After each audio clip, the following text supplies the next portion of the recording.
కోరుకుంటూ సెలవు తీసుకుంటాం.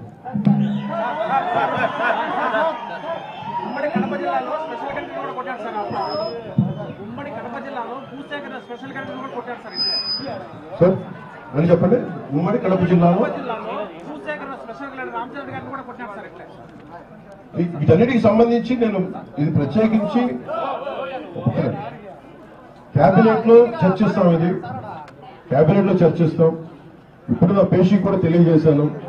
ఇక్కడ ఏం జరిగినాయి మొత్తం రిపోర్టు ముఖ్యమంత్రి గారి టేబుల్ మీద ఉండాలి, డీజీపీ గారి దగ్గరికి వెళ్ళాలి, హోమ్ మినిస్టర్ గారి దగ్గరికి వెళ్ళాలి, అలాగే క్యాబినెట్ సదస్సులు అందరి దగ్గరికి వెళ్ళాలి, అలాగే జిల్లా ఇన్ఛార్జ్ మంత్రికి కూడా వెళ్ళాలి.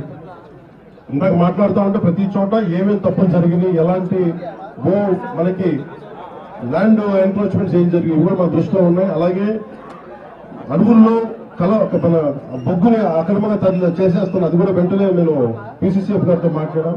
ఇవన్నీ చర్యలు తీసుకుంటాం.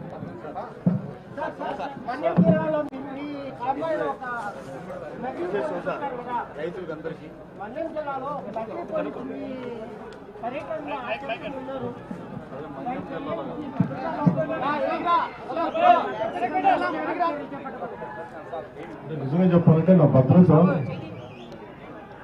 నాకు ఆశీర్వేసింది. ఈరోజు పొద్దునే నేను ఈ పర్యటనకు వస్తామంటే నా దృష్టికి తీసుకొచ్చారు. ఒక ఐపీఎస్ అధికారి ముసుగులో ఒక వ్యక్తి తిరిగాడు, వచ్చాడు, మొత్తం ఫోటోలు తీసుకున్నాడంటే నేను అడిగాను, అసలు ఎవరన్నా ఒక ఐపీఎస్ స్థాయి అధికారి వస్తే ఎవరన్నా అడుగుతాం కదా, how come it polices over look అంటే ఎందుకు దీన్ని చూడలేకపోయారు అనేది నా పేషీ అధికారులతో మాట్లాడుతూ ఉన్నారు. ఇది కేవలం నాకు పనిచేయడం తెలుసు, రాష్ట్ర పోలీస్ శాఖ బాధ్యత, ఇది ఇంటెలిజెన్స్ శాఖ బాధ్యత, హోంశాఖ బాధ్యత, అలాగే డీజీపీ గారి బాధ్యత. నాకు పనిచేయడమే తెలుసు. అధికారం ఉన్నా లేకపోయినా పనిచేస్తాం. ఈరోజు అధికారం ఉన్నా పనిచేస్తాం, రక్షణ ఉన్నా పనిచేస్తాం, రక్షణ లేకపోయినా పనిచేస్తాం.